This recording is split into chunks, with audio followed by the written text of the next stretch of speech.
Good morning, good evening, or good afternoon, depending on where and when you're watching this broadcast. I'm Thomas Fessler, my friends, and this is Disclosure Tonight. Happy Friday, November 21st. What a day. We get an interview with David Grusch. We get the new movie, The Age of Disclosure. Got a lot of great things to talk about today here, folks, and some late-breaking UFO news, if we can find Lou's interview that just took place on News Nation. On that, though, let's go ahead and welcome in our people, our friends in the audience. Who the heck do we have out there? We got Banana Boone and Carl Gerlson's back along with Craig Smith. Eliza Teal's here along with Evan B. Oh, God, Eduardo's here, and Gene Sticco. We've got Geraldine Durazio, Gray Hair Discoveries. Hawaii 5-0 is here along with J Cat Meow. Kane Northrup and Kelly Broden with Piercing Blue Eyes, and all those numbers are back in everybody's names. What the fuck is Google doing again, folks? We got Keith R.I.P., Laura's here along with Megan. We got Mississippian, Mr. Catfish, Mr. Joey B. We got Nancy K. Observers here along with Roni Deal. Rough Reddy, Scooby Dooby Gooby is around along with Scott Jensen. Steve Hines, the Super Unknowns in the audience along with Turtlehead. There's Vern Dude. He just popped up right in front of me. Two Midgets on a Horse coming to us from Northern Idaho. Who else we have there yet? You killed Kenny?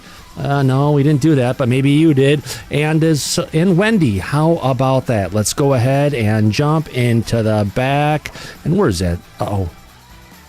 Where'd it go? There it is. Let's go ahead and welcome in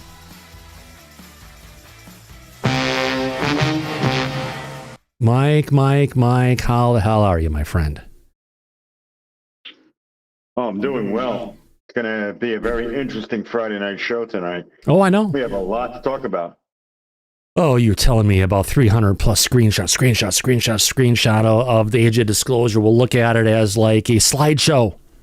Yeah. Going through it. And it should be because we're just showing slides. Screenshots. We should be okay, right? I would think so. Should be. Yeah, we'll even show part of the screen that I was taking the screenshots out of OBS. It's amazing what you can go ahead and capture when you're capturing from another device. Yeah, I've got the pipeline that lets you get anything on that note. Mike, yeah, great day today. Did you enjoy the movie? Yeah, very interesting. Yeah. You and I were talking when we were listening to the movie, and there wasn't anything that we haven't covered on the show for the past couple of years now. Mm-hmm. Nothing new, nothing that we haven't already said and put out there. If you remember, every point that was made in this documentary has been bits and pieces that we had been covering the whole time. Right. All we got with this is confirmation. Well, it gives us continuity. It gives a long version of Lou's story of what went on for a lot of different things, and it takes us from Disclosure, what happened starting before 2017, all the way up to what's happening on today. So they call it the Age of Disclosure. I think that it's not what's gonna happen. They've been talking about the disclosure that has been happening. Right. And it's still going on. Disclosure for the public hasn't happened, as they say in the movie, is because they can't tell the people about that. They can't handle the truth. And the average person doesn't have any idea exactly about the information that they covered in this documentary all in one place that you and I have been covering in many different places for years now. So this is a condensed version. If people are interested in this topic from the public and don't have the information that we've gathered over a long period of time from many different people, they could sit down and watch this and get like a refresher course. Yeah. And for the people on X who are, if you want to call it the Lou Elizondo hate club, they've got to be freaking going crazy, because all this does is just give more credibility to what Lou has done, what Lou has been saying, going ahead, all the things they've been going ahead and trying to ruin his credibility on. It just seems like they're the true disinformation agents out there. You just got to wonder, Well, I'll leave it at that. They are. You're absolutely right about that. And all the strikes that have been piling up for them shows you that they're not honest, and it's all disinformation they've been doing out there. Yeah, exactly, my friend. if we can. Right. Corporal Abe, you have your hand up, my friend. Hey guys, happy almost Thanksgiving. I haven't really seen the movie yet, but I plan on watching it maybe tonight. But is this, if it's not disclosure, is this like an acclimation process or an education process, an early onboarding for everybody that's not military, government, or in the UFO community, globally, maybe even potentially? You know, it's a movie for anyone who has interest in this, but may have been on the sidelines, not tracking stuff from day to day, but have heard things along the way. It's a good way to get up to speed on all the things that have been happening. Yeah, that's how I see it as well. Yeah. That's a good point. This is for people to catch up that have been behind. Is this a part of a government process, planned, scheduled information release, disclosure? Well, Abe, Thomas and I talked about this on previous shows recently, and we made it clear that the way it actually works, all the information that we have covered and has been out there for years now, it came directly from the government in one form or another. There really is no such thing as a whistleblower, because all of the information that these people have come forward and put out there publicly was all authorized by the U.S. government. They weren't giving us information. So let me finish. They weren't giving us information that they weren't allowed to tell the public. They were giving information that the government wanted the public to know. So they're more like spokesmen for the government, not whistleblowers. And Thomas and I have been covering that aspect of this recently because it's the truth. Everything we've ever gotten in this topic has all been controlled and released bit by bit, drip by drip, from the government. From the DOD specifically, the DOPSR process, which takes any statements that they're going to make and they basically censor anything out of that they don't want them to talk about. So it's giving them a script that's their stuff, but there's a lot of stuff that's, you know, it's like the government's the editor, anything they want to take out of there, because remember, it comes down to the point that Al put off and others made in this flick that, you know, we have to be careful not even to inspire our enemies, which would be China, Russia, anyone else in the world, because they have craft, we have craft, and we don't want to give them any inspiration from stuff we may know have figured out, so that may help them to figure it out before we do, because it's a bigger race than it was to create the atom bomb. Last question. Yeah. Can we expect more from? Can we expect disclosure from the executive branch or more of this process? Well, Grusch was alluding to that in his interview tonight, that we may be getting that at one point from this administration. All right. Heads or tails? Yeah. Seriously. Heads or tails, Abe? Heads. Tails. Tails. Tails? Eagles. Go Birds. Tails it is. Woo! Go Birds. We're going to win against the Cowboys. There you go. We'll see.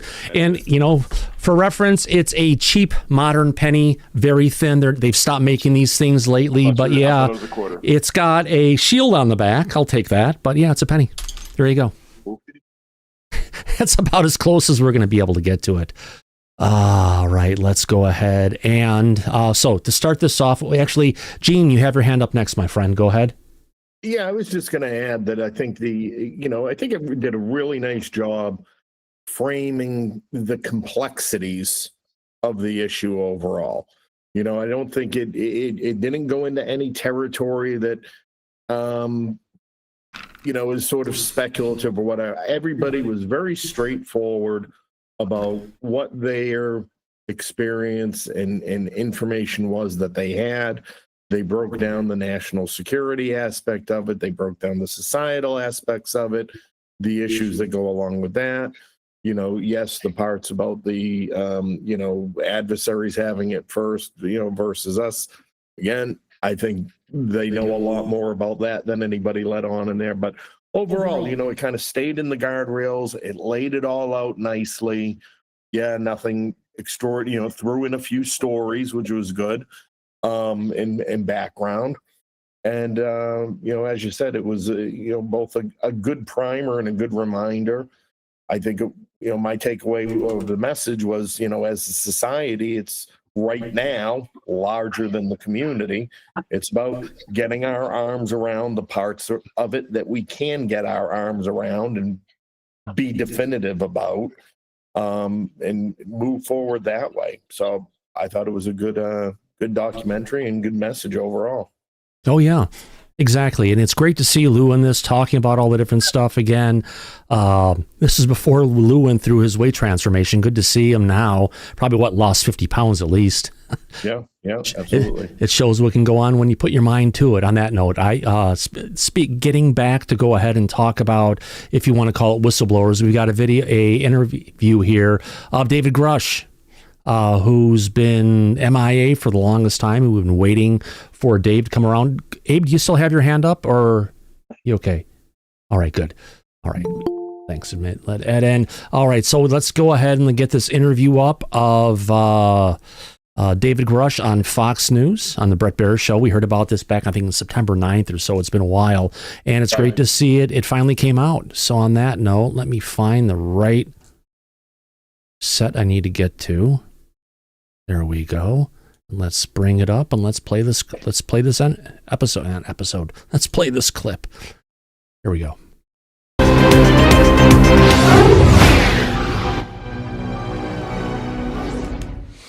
Welcome back to Special Report. Tonight we continue our series looking at unidentified, anomalous, say that easy, phenomena, what many people still call UFOs. UAPs. Last week we spoke with the director of The Age of Disclosure. It's a new documentary out about a suspected government cover-up over UAPs for decades, which debuts tonight in select theaters around the country, is also available on Prime Video.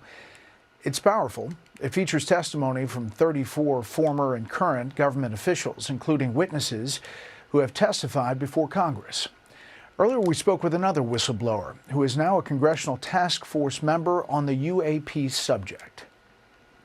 If you believe we have crashed craft, stated earlier, do we have the bodies of the pilots who piloted this craft? Biologics came with some of these recoveries, yeah. Were they, I guess, human or non-human biologics? Non-human. Well, let's get some insight into the UAP, or UFO, it used to be called, controversy, and what Congress is trying to do about it. Joining us now, retired Air Force Major David Grusch, who has been a whistleblower on the subject of UFOs, UAPs, and government transparency. He's a special advisor now to the House UAP Task Force. Thanks for being here. Thank you for having me on, Brett. So since then, people say, where is the evidence? What's happening? Why don't we know more right now, almost 2 years later? Well, certainly the last administration didn't help, and my hearing, of course, was during the last administration, and they were not exactly super transparent on this issue, unfortunately. But now that the task force has been created, I've been able to, guide the members within the boundaries of what they're actually cleared for. When people look at this, they look online, they say, there's a lot out there. There's a lot of people talking about encounters. There's a lot of people talking about videos, and we've seen a lot of that. Can we just cut it down to, you believe that we have encountered alien beings and that they've come to Earth and that we know about it as a U.S. government? That seems to be the case. I don't like to characterize necessarily where they came from. They're definitely some kind of non-human sentience, but it is true, believe it or not, we've recovered the vehicles, and we actually have physical proof, and I was actually partially cleared into some of those activities. It was beyond oral testimony provided to me. I actually had partial access to the data and actually read the intelligence reports resulting from those programs. Like with your own eyes, Correct. You saw it. Yes. And so when people say this is kooky, this is out there, there's nothing to back it up. I don't speak for other parts of the government, but I can tell you NASA, which I speak for, is open and transparent with our data. Do you believe what Mr. David Grusch said, or is he lying? Whatever he said, where's the evidence? Oh, God, the frickin' Amway salesman again. Thank God he's gone. What do you say? Certainly members of this current administration are very, very well aware of this reality.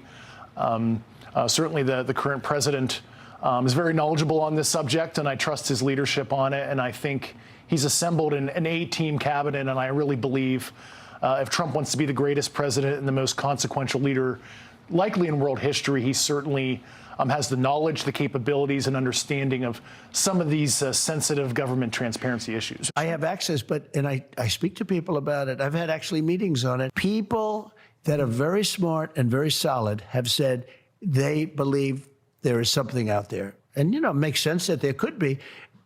I've never been convinced, even despite that. I just, for some reason, it's not my thing. So you think, one, he knows, and two, he's open to transparency on UAPs? He certainly is very well informed on this issue. Leave it at that. I don't want to get ahead of what the president might want to reveal personally. There's been a role to cover this up, you're saying, through administrations. And there have been people who have been threatened and told not to testify? I was physically threatened even before I sent in my Intelligence Community Inspector General report under the previous administration. I actually had to go and seek legal protection that way because I was, literally in fear both professionally and in my personal life. And when you mentioned in that testimony of recovering the pilots or remains non-human, that's something that you saw as far as the intelligence with your eyes? Yes. And it is a very uncomfortable, even for me now, as somebody who's seen it, experienced it, even talking about it, because it's so outside a normal person's worldview to understand that there is this biological sentience that have piloted these crafts that don't necessarily look 100% like you and I. Were there pictures? Were there? There were. Yes, there were. When I said from another planet or from outer space, you said we don't know where they're from. Is it interdimensional? What are we talking about? I've talked to a lot of, I'll call graybeards on the program. That is a subject of hot debate on origin. As a guy trained in physics formally as well in my background, I leave an open mind on what the origin is. Certainly, there is the extraterrestrial hypothesis, and they could be coming from elsewhere off Earth, but I don't usually go there because I did not see that data, and I'm not conversant in the high confidence theories that the U.S. government had. I'm not aware of any remains that the department has of any signs of extraterrestrial beings or activity or technology. You say we, the U.S. government knows, but there are many other governments around the world. Do they know? They have their own programs, and like I said 2.5 years ago, we have been in arms race with our peer competitors, namely Russia and China, and they have their own programs in this regard. And I was actually able to view a body of intelligence that discussed adversarial programs, and I'll leave it at that. We've recovered things, you say, bodies and physical remains. Was there a sense that the motive of how they got here, what they were doing, was it peaceful, not peaceful?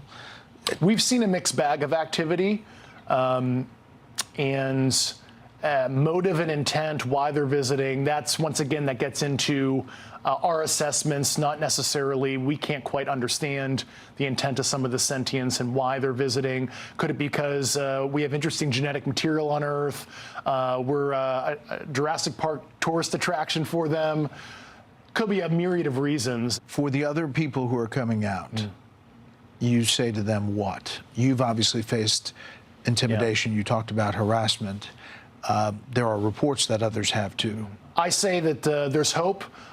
Certainly, Congress values whistleblower information right now, and certainly I believe there's an appetite with the administration to do the right thing on this as well. And there's some other things that are happening behind the scenes that I'll let the administration discuss when they're ready. Okay. Well, we appreciate your time, and we'll follow every element. It's fascinating. Yep. Thanks for having me on. There we go. Great interview on that. Corporal Abe, it looks like you have your hand up, my friend. Let me bring you in here, and we can go ahead and talk about it while we've got this looping in the background. Go ahead, Abe. Maybe not. I think my hand's just been up the entire time. Okay, I can put it down for you. Hold on a second. Here we go. Done. Back up again. Now it's down. Hey, Mike, what's your thoughts? Interesting conversation coming from Grusch. Right at the same time that we've got the Age of Disclosure coming out. Great timing from that effect. But it's good to see him again talking about something that a lot of people look to him for. And more importantly, it's a sad point that Congress has been so unable to move things forward since he gave his groundbreaking testimony. What was it, 2.5 years ago? 2.5 years ago. God, has it been that long? God, yeah. We've all aged since then. We have. Time has gone by too quickly. Yeah. But what I thought was interesting is the fact that now we have more pieces of the puzzle coming directly from David Grusch. He said that he's seen photographs of the actual NHI. And what he didn't say in this interview, and by the way, he didn't do this interview tonight, it was pre-recorded. September 9th is when he did this. Correct. So people will think it coincides with the release of the Age of Disclosure. It really doesn't. Yeah. But that being said, he's seen photographs. And if you remember when he was at that VIP meeting in Wall Street, right after he did the testimony in Congress, he also said that what was going to be in his op-ed was the information he shared at that private meeting that one night that he went in and came out, and 2 hours later and went back home. He said that the NHI biologics are, for the first time, publicly admitted by a government official. He said they are, in fact, the type that have been reported by abductees for decades. Yeah. The gray type. So now we know where he got that information from, because at that meeting, he didn't say he saw photographs. Now we know where he saw and knows what type of biologics. Right, but also what he's in possession of. Also, what he said lines up with what Dr. Eric Davis said. Yeah, to a degree. Yeah, to a degree. But it's interesting because he said that there were also craft that when the people that were by the craft went in, it was 40 feet in diameter on the outside, and it was over 300 feet on the inside. He said that at the meeting.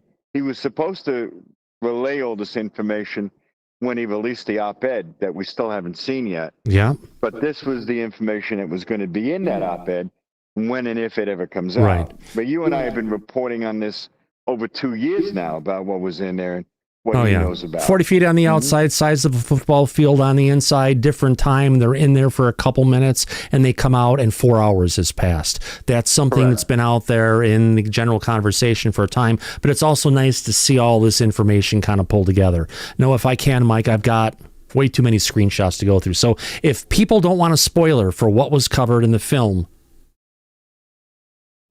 tune out now. Tune out now. I hate to say it, but let's go ahead and cover this. And we're still trying to figure out a way we can get some people to watch this, Mike. I know I've heard there's a 1080p version floating around out there, and everyone's downloading it. So there might be links on X and other places. We'll see what you can do to kind of throw you that way potentially. But I plumped down to $24.99.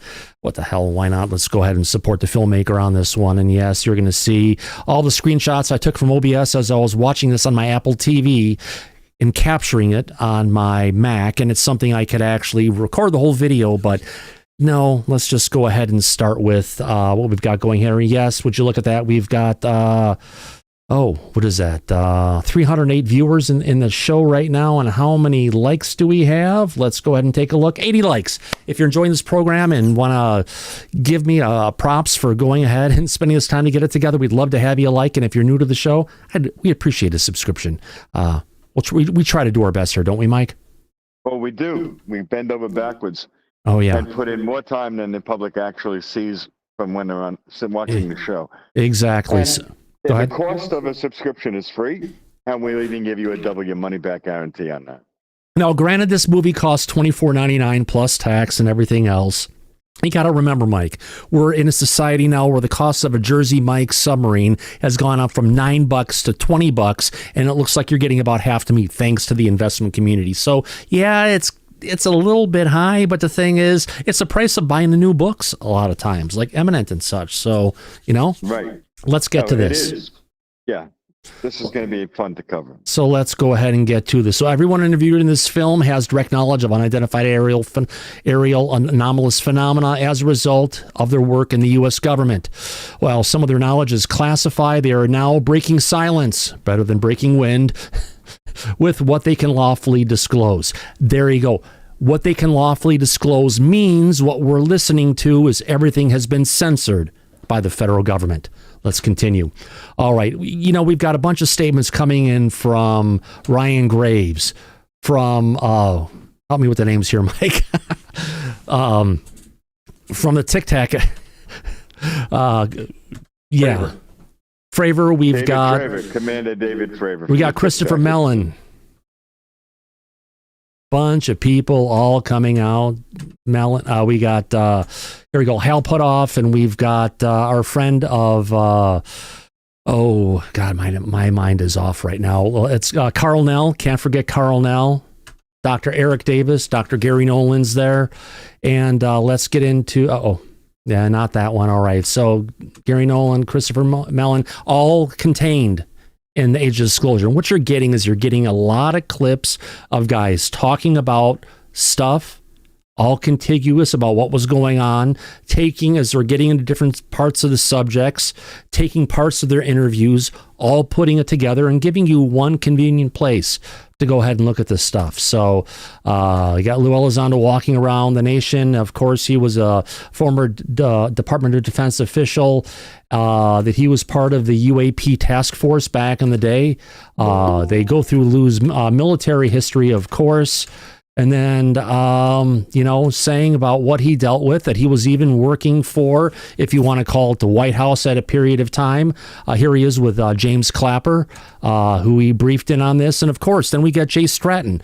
Jay was brought in, I believe he was part of ATIP, and he was also like the head of the UAP task force, right, Mike?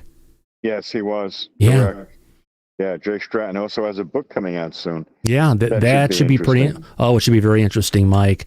Let's go. He goes through his history of what he went through to try and give you an idea of who this guy is, what he went through, and help qualify some of the statements that he gets pretty deep into making. So again, back at the Pentagon, they're talking about, that it's covered up at all places in the FBI, it's covered up in the CIA, and it's all been incorporated when they had the ATIP, which is the Advanced Aerospace Threat Identification Program, which was initially called OSAP. Sounds like that was started somewhere around 2007 or so, based on this. Yeah, there we go. And that was all funded by, of course, Harry Reid. So this is like a walkthrough of all of the history of what took place starting back in before 2017, if not all the way back to 2007. I think that's why they're calling it the Age of Disclosure. It's not, again, I said this earlier, it's not what we're going to expect. It's what we've had so far as disclosure. And it's a process. Mike, I think there's one thing we can get everyone to agree on here. Full disclosure for the American people hasn't happened. We've had a soft disclosure coming from the federal government. Remember when we had the UAPTF at a period of time, the federal government was giving out all the information for everybody. And then after the UAPTF was shut down and we got RO, they closed the book and they started denying everything. Right. And we don't know if it's extraterrestrials. We don't know if they're coming from another dimension, if they're ancient, another life form that was on this planet a long time ago.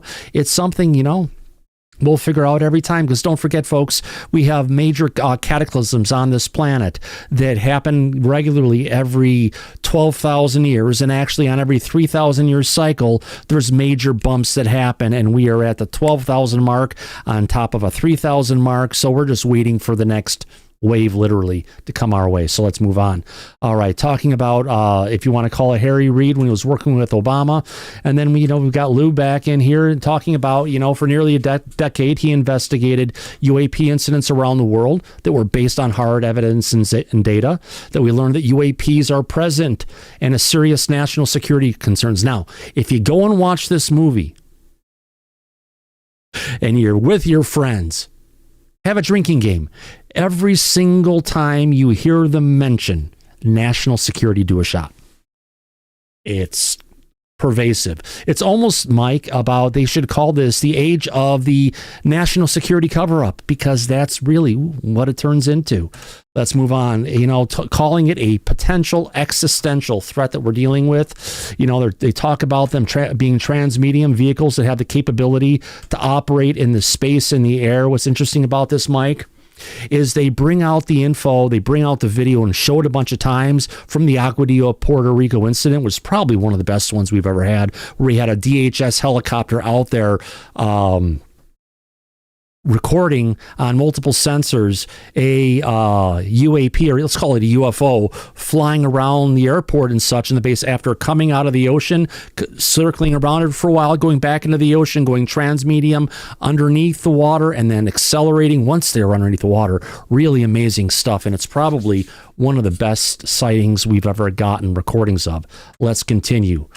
All right, in water, of course, to defy all humanity knows about physics. Yeah, because we only know so much about physics. We think we know everything, but we know a little bit. Let's be happy about that. Let's move on. They've been operating with complete impunity around the world since the 1940s. And remember, we've never had domain over our skies, ever. And this is one of the reasons why the government doesn't want to tell us anything, because they don't want us to know that we've never had domain over our skies, meaning control over the skies. We've never had that. Domain over our waters, domain over our land. Because the non-human intelligence, as Lou put it, Mike, we'll give him a spoiler, has come out and once again said and clarified it's not a zoo. He didn't call it a zoo or a farm, but he said we are not the top of the food chain. We are not the apex predator on this planet. Right. Which kind of means we're on the menu, right? Right. It means we're not running the farm. No. We might be living on it. Mm-hmm. Let's move on. At ATIP, he had access to some of the most sensitive videos in the Department of Defense inventory. If you could be in his shoes and saw what he saw, and seen what he's seen, and folks like Jay Stratton who has, there would be zero shadow of a doubt that these things are real. Let's move along. And they're not made by humans, most importantly, because of technology they demonstrate. It's beyond anyone on this planet's capability. It's still, well, human for that matter. Let's move on. Jay Stratton goes on to talk about the things that he's seen, the clearest videos. Unlike the videos we get, Mike, they're all crap. They're all fuzzed out. They're all down-resed. Down-resed on purpose. That's right. But the best evidence that we have that these non-human, they're not showing it to us, and these are non-human intelligence, all remain classified, meaning, Mike, they don't want to show shit to us. Nope. Yeah. Nothing. It's nice to have Grusch telling us about it, but they won't show it to us. Yeah. Absolutely. Now we got Hal Putoff and Eric Davis talking about that, about the classified data that we had access to when we joined the program was indisputable. So these old guys have seen it. They're getting really old. This is the kind of thing that's been talked about recently. They need to come out and start talking about this before they get too old, Mike, and they lose the opportunity to give us the truth. Yeah, Jim Lukatsky was talking about that recently with the interview he did with George Knapp and Jeremy Corbell. Mm-hmm. He's right. And also, like all of the OSAP files that Jay Stratton was working on and Jim Lukatsky at OSAP, they don't know where they are. The government seems to have lost track, or they misplaced them, or they deleted them, like Jim Lukatsky said. Could be. So that information will be lost indefinitely if they don't take steps to really preserve what we've discovered. Really quick. The guy who's down in Marina Del Rey, California, who has all these videos, he calls them dragons. They're insects. Just saying. Yeah. Well, there's that too, Thomas. All right. Oh, yeah. Let's get on to this. Here we go. When we joined the program, was indisputable. There's 80 years of this data that the public isn't even aware of. I've seen them with my own eyes, non-human craft and non-human beings. So this actually sounds like, Mike, he isn't talking about seeing pictures, is he? He's talking about seeing with his own eyes non-human craft and non-human beings. Right. Which means he's seen some of the, oh God, yes, Dr. Robert Shepp. I know who he is. I've seen his videos. I've gone through them with him on the call, and they are insects 100% beyond a shadow of a doubt. If you see something moving around fast and it's got wings flapping, it's an insect. Let's move on. Well, you know what they say. If it walks like a duck, sounds like a duck, it's a duck. It's a duck, absolutely. But if people want to believe in that, go ahead. I'm just trying to help guide you to dealing with the hundreds of hours of footage I've looked at. So let's go ahead and move on. We've seen them with my own eyes, non-human craft and non-human beings. And then we get to Colonel James Cobb, who was part of NORAD. He was a pilot on the A-10 Warthog. And while he was at NORAD, he witnessed an event he'll remember forever. There was an unknown object they were tracking on radars, and the commander says, I want that target. Now, Mike, this is the incident when they had a UFO that appeared on the East Coast. I think it was around Ohio or something, potentially. And it shot across towards the ocean, and it went and basically went along the entire East Coast, got down in Florida and shot out of there. And no matter what we could potentially do, not any of our craft could stop this craft or could intercept this craft. And he's one of the ones who said we're unable to attain air sovereignty over North America. Again, it begs to ask the question, when has America or any country in the world actually had air sovereignty over their country? And I would say never. And you would be right. Yeah. We want to think we're safe. We want to think everything's okay, but it's the bubble we live in. Let's go ahead and move along. And we get into Commander David Fravor, who was part of the Nimitz, talks about he was the most senior person in the squadron flying. Yes, we've heard about the incident a bunch of times. They're chasing UAP, the Tic Tacs. The thing was doing 32,000 miles an hour. And obviously, it's not technology of the United States. And then we have another person who was part of that flight crew, Lieutenant Commander Alex Dietrichs, who said this was defying the laws of physics, laws of gravity, that as pilots we live and die by. Now, they've talked about then literally we had these things stalking naval vessels. The frequency in which UAP were being reported to us was increasing. But it's not just increasing to us, it's increasing. Oh, the Epstein files are out, folks. Don't worry about that. Can't wait to see whose names are in there, honestly. I hear Hakeem Jeffries' name is in there. How about that? The frequency in which UAP were being reported to us is increasing, but it's not just us. It's all countries around the world. You know, they're calling it a safety issue, Ryan Graves, and he simply described it. You know, they had two jets flying about 150 feet apart going full bore, and they had a UAP come and split right between them. Now they're thinking, oh my God, this thing is almost going to hit us. What the hell are we going to do? No, it comes down to it of the way these craft are moving, we're like in slow motion. So we're just barely going around about 500 miles an hour on our jet fighters. And then you get the UAP to come and just kind of go right between. Us, we're freaking out because we're having to control all this stuff going so fast. But when you get the UAP to come right between it, Mike, I'd say there's pretty much zero risk of that UAP actually colliding with those jet fighters unless they purposely wanted to. What do you think?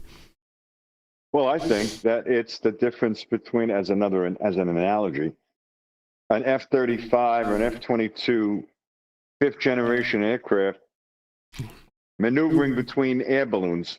Yeah. They're not going to hit them. Nope. Right. Oh, it's like a rabbit navigating between two turtles. How about that? Yeah. Oh, yeah. There we go. That'll Right. work. So non-human intelligence has been actively conducting ISR, which is intelligence, surveillance, and reconnaissance on our nuclear sites and on our nuclear weapons, our nuclear energy and everything. Gotta wonder why they're not liking what we're seeing, what we're doing with it. But let's move on. And some are most sensitive U.S. military facilities and nuclear sites. They've both activated and deactivated nuclear weapons. We've heard the story about Robert Salas, how they shut down 10 missiles that were in Maelstrom Air Force Base. And we've also heard the same story about the same time of the nuclear weapons that were in Ukraine that the non-human intelligence Russians showed up and actually started the countdown sequence for launching the missiles that the Russians freaked out because they could not shut it down. Phenomenal stories, my friend. So let's move on. All right. By the way, this just isn't happening in the U.S. Like we said, it's happening around the world with greater frequency.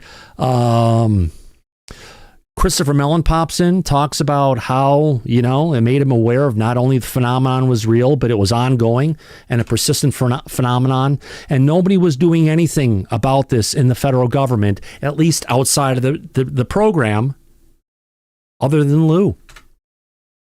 And Lou was determined to immediately and Christopher was determined immediately to do whatever he could do to help get Lou to the Secretary of Defense to move that information forward. And now I think he tried to get the Secretary of Defense, but wasn't he shut down, Mike?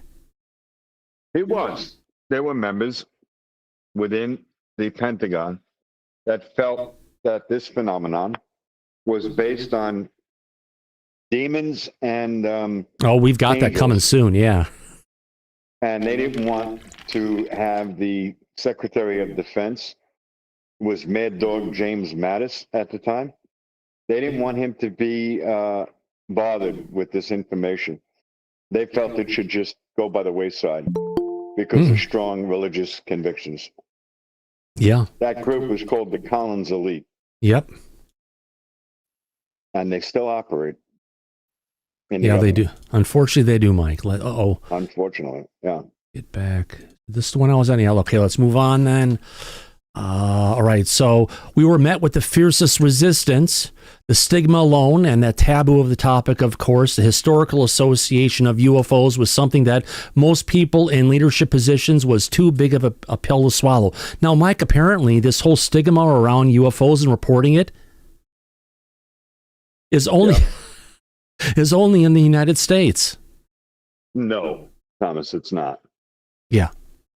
It's all around the world. It's China. It's Russia. No, the stigma with regards to people reporting it to their governments, what they said in the movie was the stigma about reporting this stuff within their organizations is more within the United States. Yeah, not the best picture of Lou, but I was just not looking for the wrong frames. But yeah, let's move on here. All right. Now we're back to Hal Puthoff and Eric Davis interview together. They couldn't get leadership in the Pentagon to look at the actual scientific data. This is where we're getting into them going ahead. Oh, thank you, Gene. We got a Como interview of Lou Elizondo. Thank you. Interrupt this in a second. Religion is the biggest problem, Mike. Not that one. That showed that there is a strong national security threat. They were really religious fundamentalists, extremists in the Pentagon that had a severe adversity to this topic, who are putting religion above national security. A senior DOD official actually stopped me in the halls of Pentagon, Jay Stratton talking, and told me that we are doing the devil's work in their world, that these are demons and we are poking demons and messing in Satan's world and all those other things. Nice. Lovely. Yeah, but that goes back to something cargo cult potentially. If you go back and look at potentially how some of these sightings of demons and other things that have gone in the past could have been a non-human intelligence, and religious fanatics at that time tied it to the particular phenomena, it could be the same thing, but it's just ancient interpretations versus present interpretations, but these ancient interpretations were religious, so it perpetuates in the text and the teachings of those people. Well, take a look at the typical gray type of alien. Oh, yeah. If you had no idea what that was and weren't as knowledgeable as we are today with the internet, our phones, and the research that's been done, and you would know the context, you would assume you're looking at a demon. Oh, God. Who was that guy in Los Angeles years ago went and did the seances and stuff and tried to connect it, and he actually had a picture of something that he drew that kind of looked like a gray? Right. I know what you're talking about. Anyone in the back remember? I don't. But yeah. Let's does chat get it? No. Let's go ahead and move on. Not L. Ron Hubbard. This is back in the 40s or 50s, I think. Let's move on. I'm briefing about an advanced aerospace vehicle that has been detected. You're telling me that these are demons and we shouldn't look at them? Yeah, Aleister Crowley, you got it. Big bad, real bad daddy. Thank you very much. That's exactly. He had pictures that he drew of meditations of what he saw. That kind of looks like a gray. Yeah, that's right. So we shouldn't look and we shouldn't look at them and study them. Come on, you can do this. We discovered another deeply hidden and much larger UAP program. This program was so sensitive that it withheld from Congress, the Secretary of Defense and Congress, and even the President of the United States is the problem. The program is referred to the Legacy Program, and wasn't that the name of the last movie that came out from James Fox, The Program?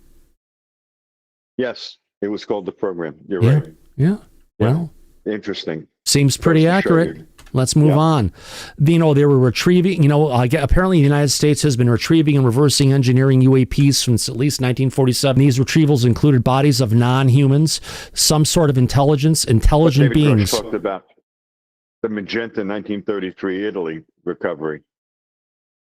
And on the Joe Rogan interview, David Grusch also said that there were instances before that he can't talk about. All right. Someone says, really, Shinobi 1 Kenobi, you can't possibly state certain that it isn't demonic. No, we're not saying it's not demonic. We're saying the exact same thing that they saw in the past that they consider was demonic, right, by what was going on that was beyond our humans' capabilities at that time. They saw it as demons.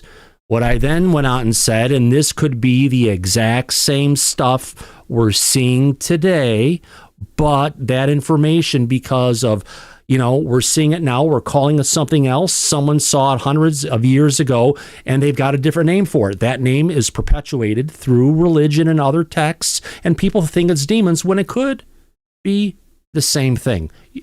We don't know what it is. Right. So please don't. I mean, if you want to jump to the conclusions and crucify me, please go ahead. I'm used to it at this point, and your words cannot hurt me. So be gone. All right, where in the hell was I? Let's get in. Some sort of intelligent being that it's non-human. Let's just call it that.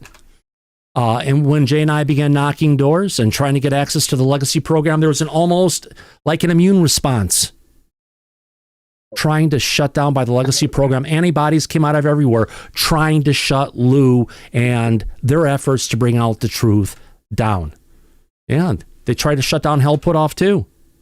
They began communicating with scientists involved in the Legacy Program, but the leaders learned of this and shut it down aggressively.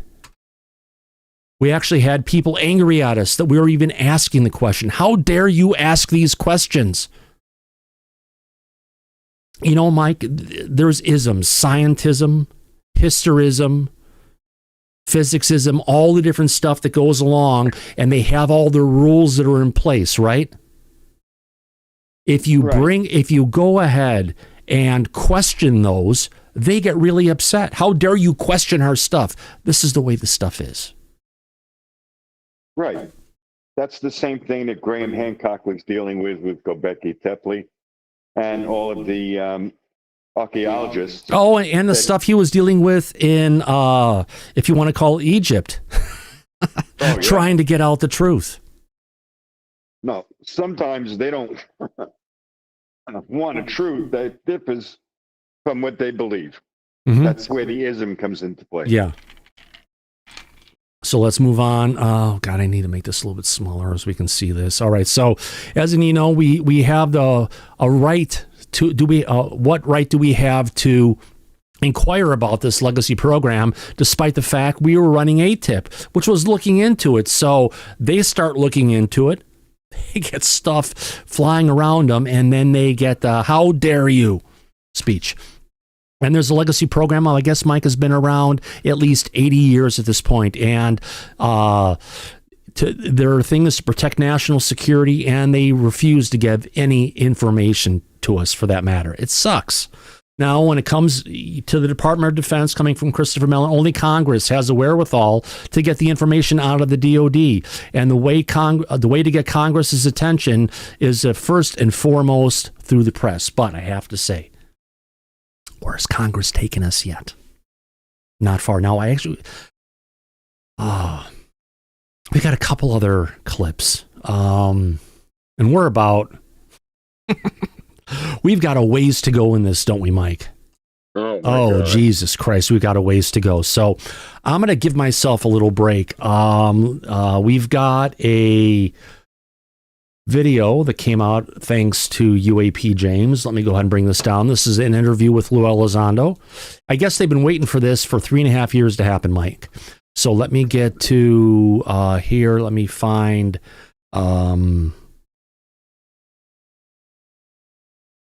Let me download, let me give a link for this. Almost here. Come on, you can get it. There we go. Maybe edited down, may not be the full clip because UAP James usually edits stuff down. So this is 5 minutes and 54 seconds. Let's go ahead and watch this interview with Lou Elizondo on Christopher Mellon. How do we find out about this? Well, we follow Lou Elizondo on Twitter, and he put out a message to everybody to say, hey, I'm going to be on Chris Cuomo tonight. You know, we've been working on this for 3.5 years. Let's talk about it. So on that note, let's go ahead and I'm going to shut down the auto chat for a second, and let's go ahead and watch this video from News Nation. Here we go, folks. This documentary, The Age of Disclosure, tells you but you cannot avoid the truthiness of this film, all right? You got left and right packing this thing, saying the same thing. They know that there are things they don't know, and there is a reason they have been keeping that from you, okay? Whistleblower, executive producer of the film, Luis Elizondo. Okay, Lou joins me, and former he really Deputy lost a Assistant lot of Secretary weight. of Defense Chris Mellon. First of all, bravo, okay, and well acquitted, both of you. Congratulations on the production as well, Lou. I appreciate you both being with me, and I wish you much success with this as people can get it on Prime now and in select theaters around the country.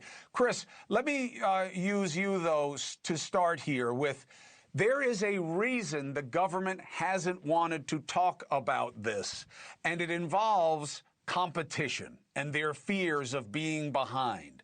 What does that mean? Well, holy shit, it's both. I would say first and foremost, one of the largest barriers to conveying this information has simply been the stigma that surrounds this. That has been a huge block and a huge barrier from the outset. Continues to be a problem. The movie discusses a competition between the U.S. and Russia, and alleges China as well, maybe in a race to acquire this technology and gain superiority, global aerospace superiority. One of the shocking things, truth of the matter is that right now, today, and we had 2 4-star officers on 60 Minutes admit that we are unable to control our own airspace. We lost the use of Langley Air Force Base, which is where the Air Combat Command is headquartered, which has as one of its responsibilities the defense of the nation's capital. And for several weeks, we couldn't operate our leading jet aircraft from that airbase. We still have no idea where those aircraft came from.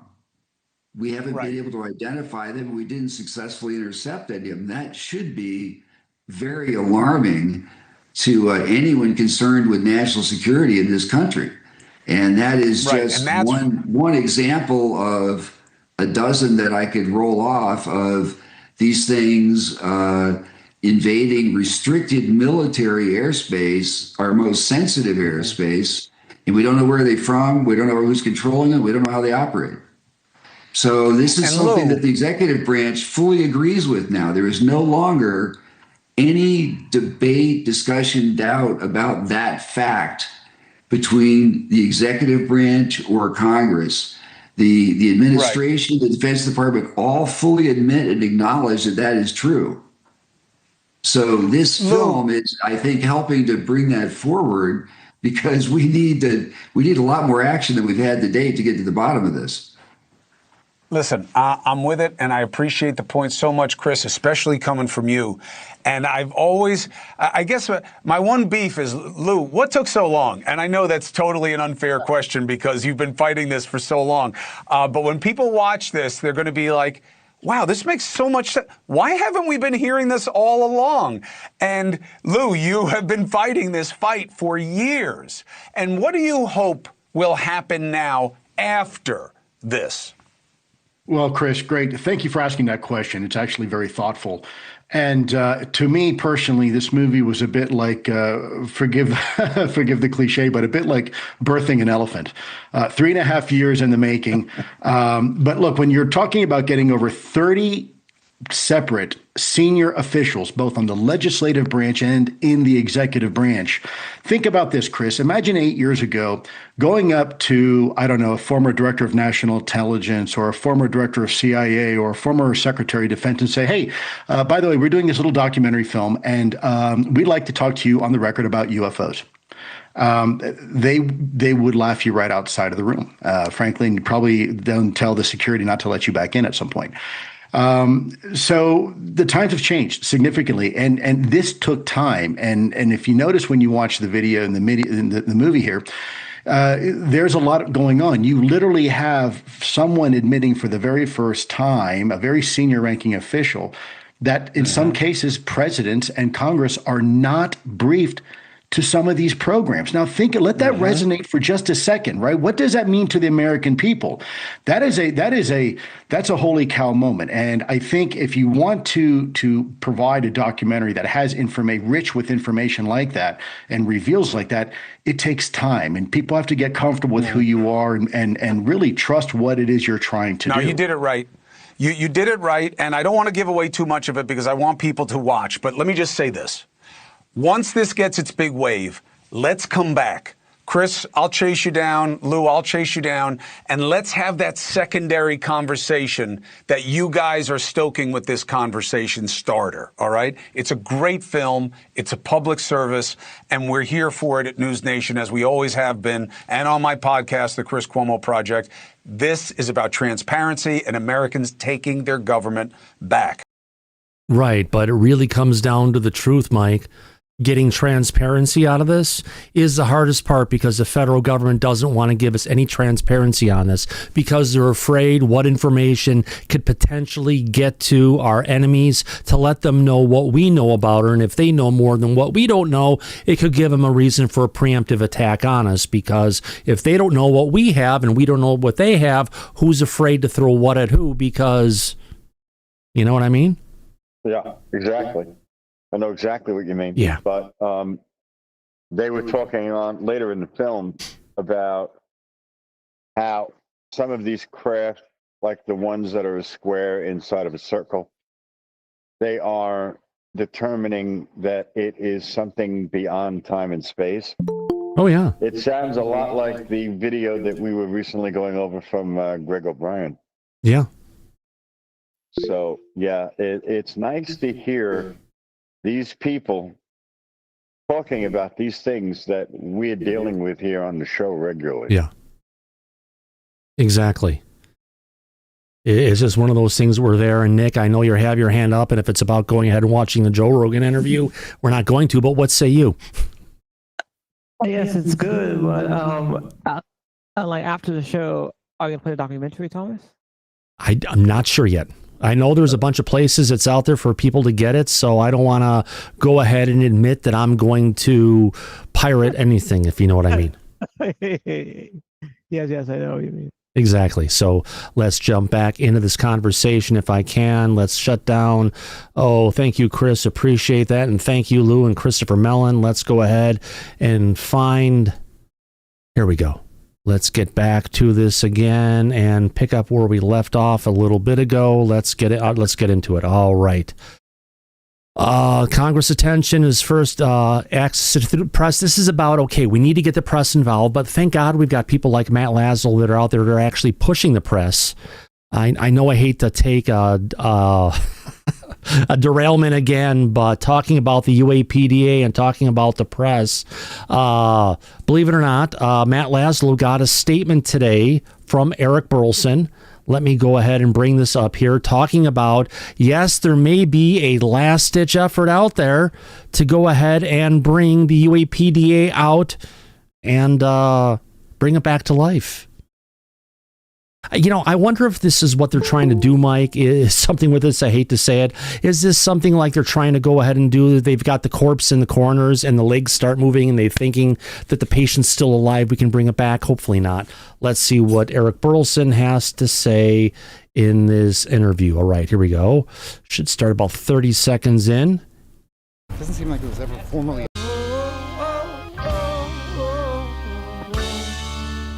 Do you know what happened with the UAPDA and NDAA? It doesn't seem like it was ever formally offered. I'm still trying to get it. What? There may be a last dying hope here. Really? But I have to move quickly. Chairman Rogers said if I can get the Four Corners to agree to put it into the NDAA, then he'll put it in. Ooh, interesting. But I've got to move quickly and get those members to agree to that. And that's the Four Corners Armed Services? Armed Services and I think Intel. So it would basically be 8 corners. I know, right? 8 corners. So that's why it's a lot of people I'm going to have to make phone calls directly to. Yeah. Today probably. Well, let's go get to it.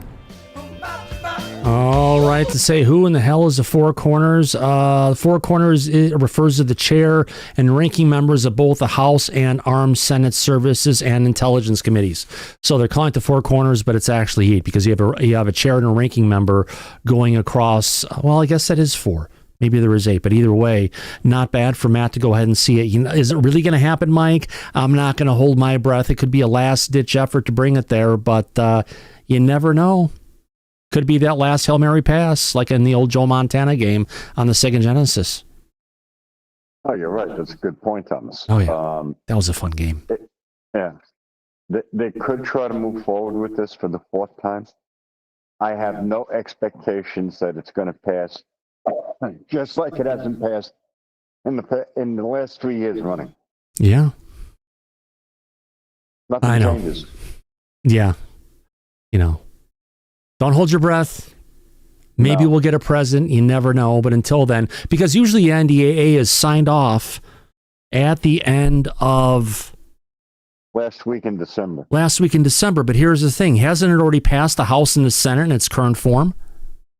Yeah, it has, but it's now going to have to, they're going to have to try to sneak it back into the NDAA. I don't think they're going to. But if they do that, they're going to have to go back for approvals in the House and the Senate again. Yeah. If they change the language, it has to go back up to both houses to ratify the changes that both the House and the Senate are in agreement with. And if it is, then the bill can go ahead and go to the president and be signed into law. Yeah. All right. Let's leave it off to the side. Let's go ahead and get back to to our movie that we're going off here, The Age of Disclosure. Yeah, more like what happened since 2020.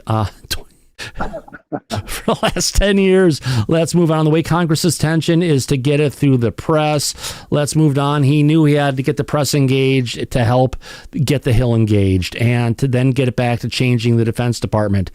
Where are these things coming from and how do they work? People want to know. That's the question. What are they doing here? Why are they here? And the government wants to know, how does their technology work? I don't care how their technology works. Just go ahead and just tell us, I don't even care where they're from. I don't care if they're from this planet, or if they're from another dimension, if they're from another star system. We just want to know, what the hell are they doing here? All right, let's move on. Here we go. So Lou and I strategize on how to overcome the hurdle. That's trying to get the truth to come out, if you want to call it. Let me get back to here, see if I can click it up. All right, so there are really 2 choices. The first choice is make peace with silence by telling the truth about what you know about UAP. And the second part was to actually leave the DOD like he did and resign. But I know if I could say just enough at the unclassified level to make the media aware and our government officials aware of the reality of the UAP topic, then Jay hopefully would be able to use that momentum to go ahead and achieve the goals that we set out to achieve inside the government. How can people hate this guy, Mike? I just don't get it. No, it makes no sense to me either. No. You know, they want to throw frickin' Lou and everyone under the bus, and anyone who's ever known Lou under the bus is just like, guy's a frickin' hero. Let's be honest. Yeah. Do you think an orb would burn me? Well, whoever just put that up, yes. If there was a gravitational wave field, a warp field around it, and you got too close to it, wasn't an operation, yeah, it'd probably get you. And from what we're going to see later in this flick, you have about 7 years left to live, because that's the mortality after people have close encounters with a UAP craft when it's in operation. So if you did get close to one, set your timer and make sure you have a good life insurance policy. So the goals we set out to achieve inside the government and moves on in there. I don't have the entire script, but it's just the major, well, more than the major moments. It's such a profound decision for Lou to make himself and his family to put him at risk. And during the routine hellish commutes back home, how can any organization, institution, religion, or government control that censorship or gatekeep it? We're talking about another form of life that's on our planet, and our government has classified it. It just doesn't make sense. Oh yeah, it does, because of national security. And they want to use that technology for war. No one has the right to keep the fundamental truths away from the American people, more importantly, from humanity. There's a lot of coverage of news events of what happened, when we had the first UAPTF hearing in here, talking about this is back in December 2016. This is a bunch of flashbacks, Mike? Yeah. There is. To all, and now we're going to start getting into Senator Rubio and Mark Warner. Rubio is now, he's the Secretary of State, isn't he? He is. And he's also in charge of the National Archives. Yes, he is. He's wearing two hats. And he's the one when we had those UFOs that came and that were shot down initially over Dead Horse, Alaska. Then we had one over the Yukon. And then we had another one that was down by Maelstrom Air Force Base. And then that one then it eventually showed up over Lake Huron where they shot this stuff down. He had said, I'd almost have to hope I'd hope it was aliens.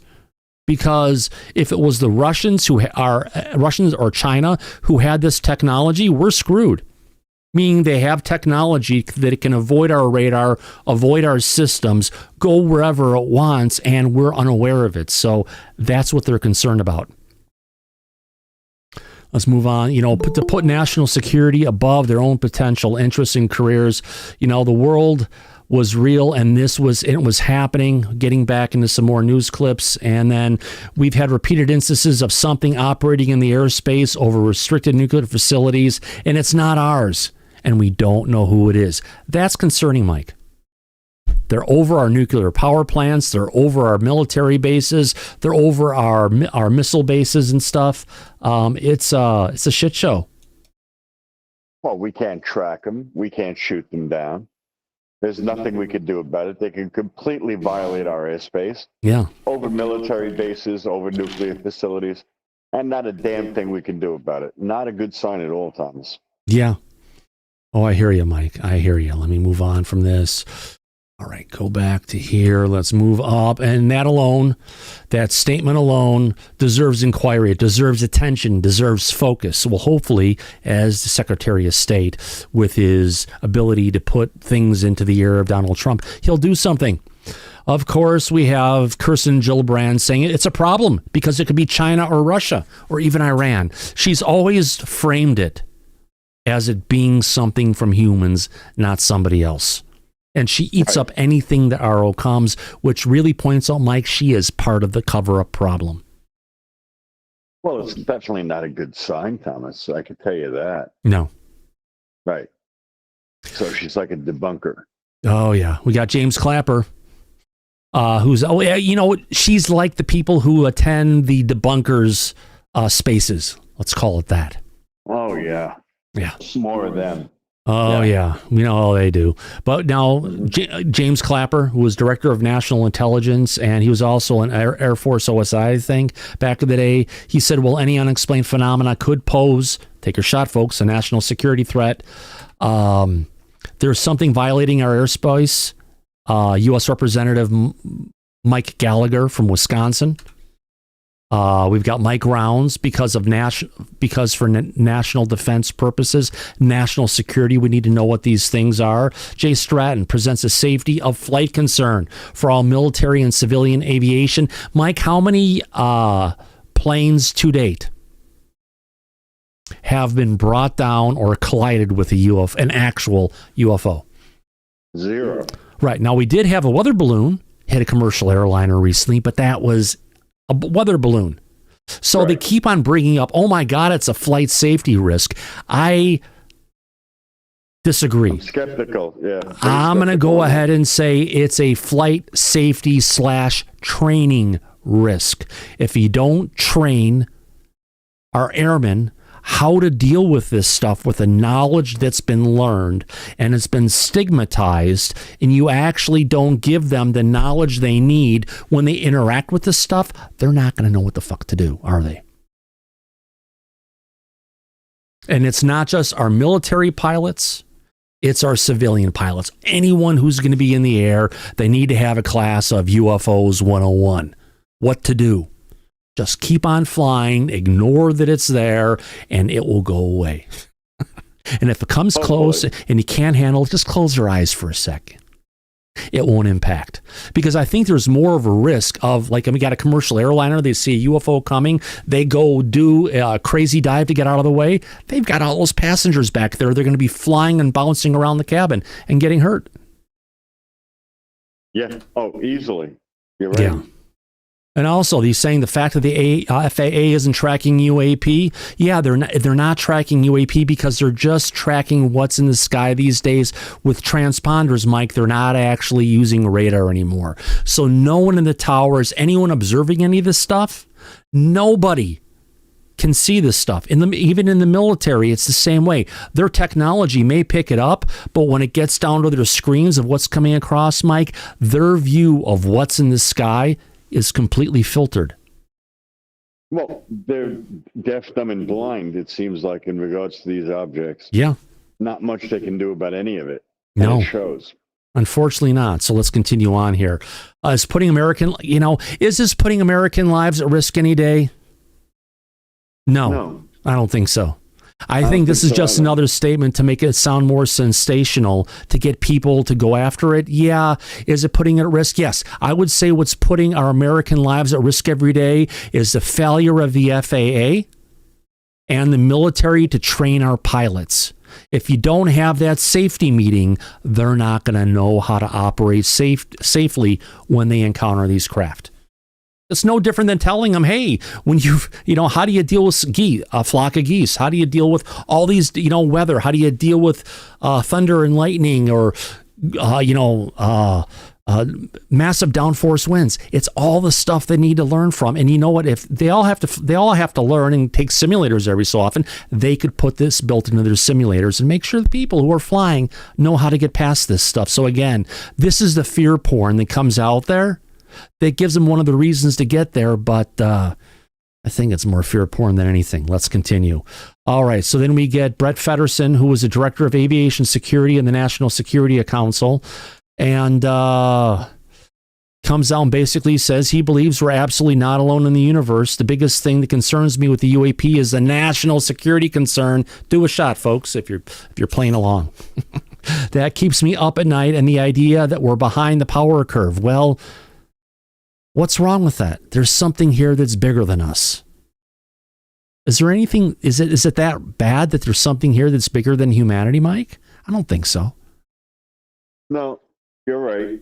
But if they're worried that we're not on the top of the food chain, they want to be able to be prepared for that. Meet them on their own level. Yeah, but this is more about safety in the air. But yeah, if we're not part of the top of the food chain, yeah. Yep, I got you. Yeah, that means if they're the apex predator and we're not, We eat everything on the planet. Trust me, I've seen all the videos of countries around the world and all the things they eat. That means we must taste pretty good. Like chicken, I hear. Yeah, you never know. And then a third hypothesis of obviously that this stuff is interdimensional. Yes, it may not be coming from our reality. Maybe it not be coming from a star system way the heck out of there. It may not be from the oceans and stuff. It could be they're in the oceans right now with a base, but they could be warping in and out, like we saw the craft the other day from the videos we got from Greg O'Brien. That we're looking at something that's visible for 1/30th of a second, and you've got this big, massive, structured thing that's there and it's gone. Yeah. Well, invisibility. Let's get to it. All right, let's move on. All right. The belief in an adversary or whoever could not do something because it's never been done before. You can't just write it off. The U.S. thought it was safe for those ships in Pearl Harbor because we thought the Japanese couldn't get there, and their torpedoes on their submarines weren't active enough to be able to shoot into the harbor in Hawaii. And of course, we've got the hijacking of commercial aircraft in 9/11. And I believe Lou in the past has compared what we're dealing with right now with the non-human intelligence. It's equivalent to the national security risk of 9/11 and Pearl Harbor combined. And I think that's what they're trying to get here.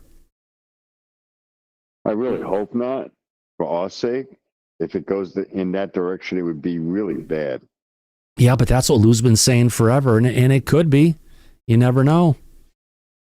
Okay, where I took military pilots to tell them the story encounters of UAP. All right, so this is where Lou gets into the 5 observables. Hypersonic velocity, instantaneous acceleration, low observability, transmedium travel, anti-gravity. But there's a 6th one here, biological effects. That's going to the observables, sudden change in velocity. We've got Tim Gallaudet popped up for a little bit here to talk about this, and he was actually talking about Jay Stratton was talking about the Puerto Rico case. It's one of the best videos we have, and if anyone else there wants to get into a deep dive of what was going on in the Aguadilla Puerto Rico case, go ahead and check out www.uaptheory.com. It is by far the biggest, most comprehensive tear apart on a frame-by-frame basis done by a whole bunch of scientists analyzing and giving us the information about what took place in Aguadilla. They go into the gravitational warp field, what's going in the craft, and some of the stuff we're going to see later in this is actually based on their work. So it's a great place. They talk about duplication and visibility, all the kind of stuff these craft can do. So let's move along a little bit. The 6 observable biological effects. Now, this is where we're going to get into our dear friend, Gary Nolan. He got started working on this in the office, and, one of his patients he was dealing with was actually Mike Flattery, a U.S. Navy and Air Force intelligence officer, and he was actually part of the UAP task force. He spent time and he has experienced biological effects of encountering UAP. Unfortunately, those of us who was investigated it were part of the investigation. Let me get back to this. Those who were investigated became part of the investigation, more importantly, investigated by our colleagues. And those people who actually, if you want to call it, got close to the UAP had about a 25% mortality rate. And I believe that's a 25% death rate, right, Mike? Yeah, it is. I think that's a little high. Within 7 years of having interaction. So 25% of the people who had an interaction with UAP, within 7 years, they're dead. Yeah, that's a really ugly statistic, in my opinion. Yeah, absolutely. Probably important the public understands that this is more than just an aerial phenomenon. Now we're going to start to go through the different years, 2020, 21, 22, 23, and what's taken over the last several years. I guess Jay Stratton gets into talking about a whole government interagency effort that ultimately became the UAP task force. And if we look back, Mike, at the UAP task force, that was the last time we actually got good information out of the federal government before it became ARO. Right. Because they were doing good work, and they took it seriously. Jay Stratton did. Yeah. And also, he was the one that recruited David Grusch to investigate. That's and right. Do that work. I know. Yeah. So it was, at that time, we were getting decent information out of the government. Yeah.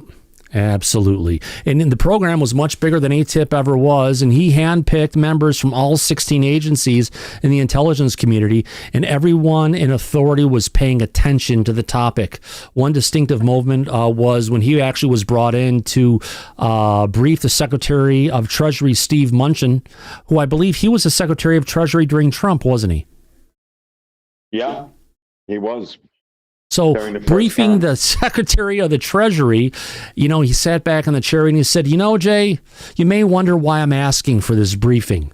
He said, what are the economic impacts of the president going to the microphone and telling the world we're not alone?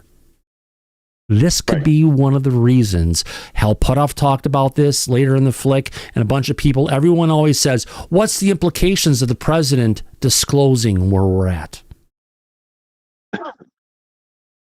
It would impact all of our normal societal norms, like when we went through the pandemic. Temporarily, people would be dealing with things differently than they normally do day to day. And the government has known this since the 1950s. They've done research on this, and they've come up with the same conclusions. If the public found out, at least initially, it would be a disruption of everything that functions normally. And humanity, society, we'd be dealing with religious problems because it could throw a bunch of religions under the bus, whether they like it or not. Not sure if that would be a bad thing, though.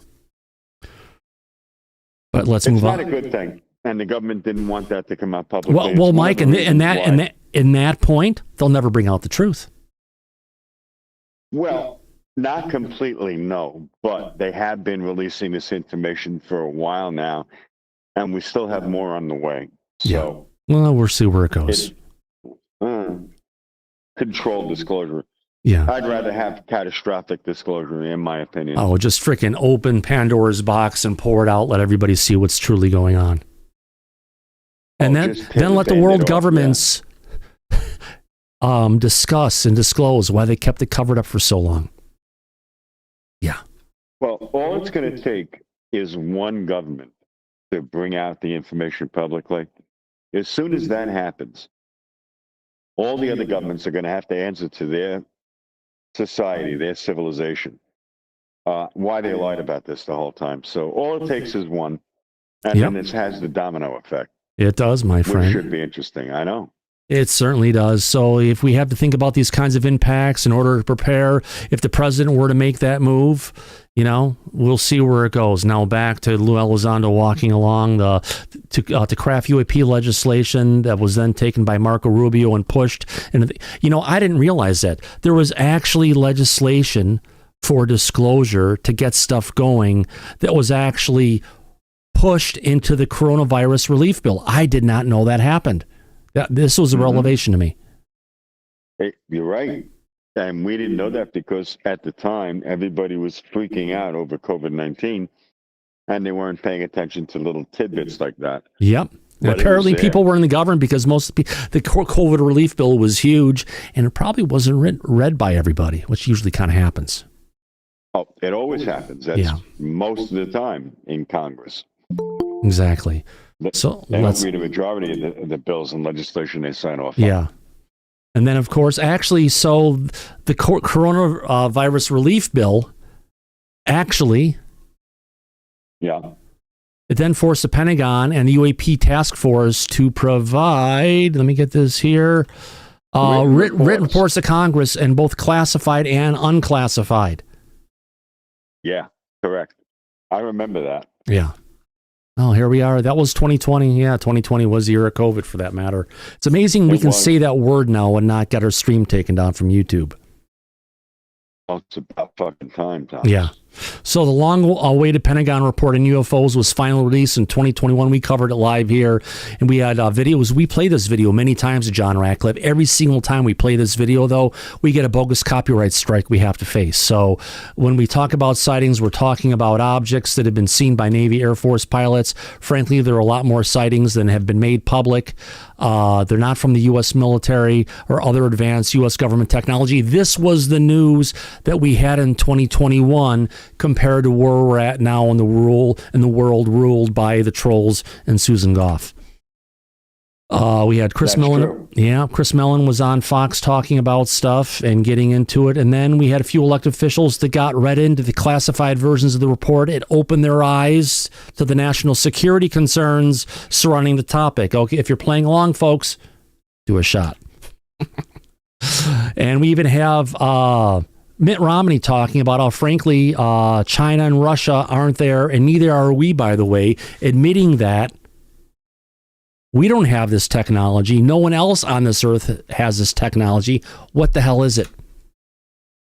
Oh God! Then we had John Kirby back in the day when he was part of the Pentagon. He was talking about it back, and he said, "So who knows what might have been developed somewhere else?" What we believe is that there is an unexplained aerial phenomena that have been cited and reported by pilots, that these phenomena have in some cases had an impact on our training ranges, on our pilots' ability to fly, train and operate, and stay ready. That alone makes it a national security issue we're looking at. Again, if you're playing along, do another shot. You know, a very powerful disinformation campaign began at that time. It's going really big right now on X, let's just say that. The effort was destroy, lose reputation and credibility, full stop. And that's what these fucktards over on X are doing on a daily basis, Mike. And their nonstop Twitter spaces and their posts that they put out time and time again, trying to throw Lou under the bus. It's disgusting. He's a hero. He's a veteran.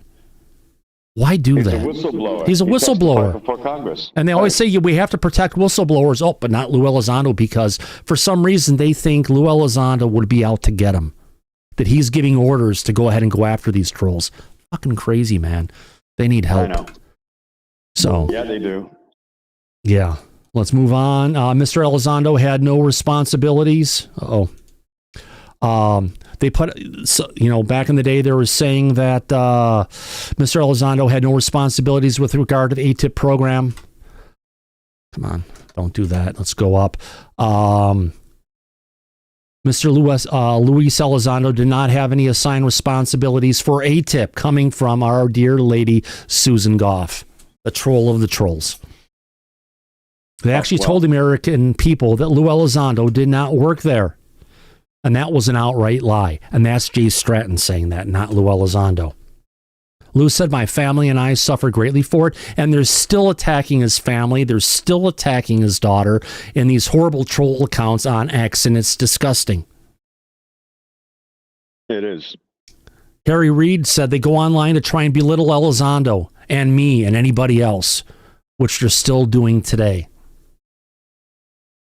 Yeah, but let's remind the audience that Susan Goff has been through 4 presidential administrations and in the same position for over 16 years. And she has a degree in psychological warfare, or in the common vernacular, psyops. So that's what we're up against. That's what we've been dealing with for the past 16 years on this subject. Yeah. Miss Susan Goff. My son of a bitch. Let's move on. So all this thing, that going after Lou, what they don't realize, this gives him the motivation to continue and to press forward. So even as the trolls are still doing all this shit, they don't realize, they think they're going to try to get him to go away. No, they're just giving him the energy he needs to move forward. I understand it. Oh, absolutely. Yeah. Don't forget, we had the 60 Minutes story about UAP that came and went. Didn't do much. No, not really. Yeah, Lou talked about. Interview. Yeah, Lou talked about the government already stated on the record that they're real, and they have. And I'm not telling you that; it's the United States government telling you that. That's right, Lou. And, Obama came out and said there's footage and records of objects in the skies that we don't know exactly what they are. Even the frequent flyer, the guy who earned all the frequent flyer miles to Epstein Island. Oh, yeah. Bill Clinton. Well, that's coming out. Well, Yeah, first of that's all, coming that out. asking him about UFOs. Well, first of all, that's a legitimate question now. There are lots of mysteries out there. It should keep us humble. There's a lot of stuff we don't know. Let's get it. John Ratcliffe, who's now the director of the CIA. There have been sightings all over the world, and when we talk about sightings and other things, what I will tell you is it's not just a pilot or just a satellite or some intelligence collection. Usually we have multiple sensors that are picking up these things. Even Avril Haines, she came in and she was a director of national intelligence under the Biden administration. She was in the National Cathedral right after she had taken office, and she talked about wanting to bring it up, and she said there's always the question of, is there something else that we simply don't understand that might come extraterrestrially? And her mission, which she came in, was to go ahead and shut down the overclassification, because that's what among the intelligence agencies and the DOD. That's her job. That's why they created the Director of National Intelligence, Mike. After 9/11, they created this position for her that she held, right? To go ahead and make sure that stovepiping, that information that was covered up, wasn't covered up. And we had the information sharing. That's what's going on. And you know what they did? They shut her down because they saw her as a temporary person that's a politically appointed office. And they're like, we don't have to listen to her. She's here and she's gone. And they, as Lou explained it, what do you call it? It was administrative suicide or something like that? Basically doing whatever they could to stop her from getting the information and to stop the overclassification that was going on. They got John Brennan. This is interesting. This is the interview where John Brennan, right, has got his hand over his head and just talking about this because of the weight of the conversation is what he's talking about. And this little clip that came from, we covered this one when it came out. And he had said, if not arrogant for us to believe that there's no other life form anywhere. And I only got one clip of this when they go into that clip from that period of time, but it was really hit him hard to talk about this kind of stuff. John Brennan says, I've seen some of those videos from Navy pilots, and I must tell you that they're quite eyebrow raising. There it is. There's the hand. And might in fact be some type of phenomenon. This is the result of something that we don't yet understand. And that could involve some kind of activity that some may say constitutes a different form of life. Now, this is how he was when he was saying it, which really showed it was really hard hitting. And yeah, Brennan and all these other people who all signed the papers saying, yes, Hunter's laptop was Russian disinformation. He signed off on it. Clapper signed off on it. A bunch of them did. But when he talked here, Mike, this was different because you could see the weight of the conversation on him really ripping him apart. Yeah, because at that time that he was talking about this, it had nothing to do with partisan politics. He was bipartisan on this subject because he felt it was real and it was a threat. Yeah. So I understand exactly where he was coming from. Yeah. If we could, folks, just want to give you a little reminder. Hey, if you haven't gone ahead and give us a thumbs up, we'd appreciate a thumbs up. If you're not having a good time, give us a thumbs down, but tell us some comments in the show. More importantly, we've got 401 people watching the show right now with 202 likes. But I tell you what, if you're enjoying the broadcast, you aren't a regular subscriber to Disclosure tonight, we'd love to have you as a regular here, folks. So let me continue on with this. So again, hard-hitting interview. This is the most different you will ever see him in any kind of a conversation talking about this stuff. So let's move on. Back to hell put off. Some people who are into physics of time travel think, well, maybe they're time travelers. Potentially some sort of proto-human that somehow branched off from humanity's tree a long time ago. Alputov calls it maybe some ancient civilization that's sequestered away somewhere on Earth or on the seabed. I'll say under the seabed because that's the safest place on the planet to survive the cataclysmic action that happens on a regular basis that encourages the great forgetting of humanity as we continue to forget and think this is the first time we've been through this thing. So let's move on. We've heard testimonials from pilots as well as civilians coming back from Andre Carson again, from different countries, having seen things coming from the ocean. These are otherworldly things that are performing maneuvers that haven't been seen. Well, they haven't seen because they're doing stuff that we've never seen before. Lou gets back to it. In fact, we've tracked UAP underwater going at speeds, but without any of the associated signatures. You know, it gets into it from someone else saying we haven't explored 80% of the ocean volume. We've mapped the surface of Mars and the moon to a higher resolution, and we don't understand what's going on under the ocean. I have to wonder, is that on purpose, Mike? Do they possibly know what's there and they don't want to look? It could be. Because they're afraid of the answer? Well, it could be because also in the documentary, they were talking about, like we mentioned earlier, they don't want to release to the public information about something that potentially they can't do anything about because then that would cause panic. So the best thing you could do in a situation like that is to keep your mouth shut. Yeah. Oh, it seems like that's what they've been doing. I need to cover. Hans says, I don't think aliens are really alien.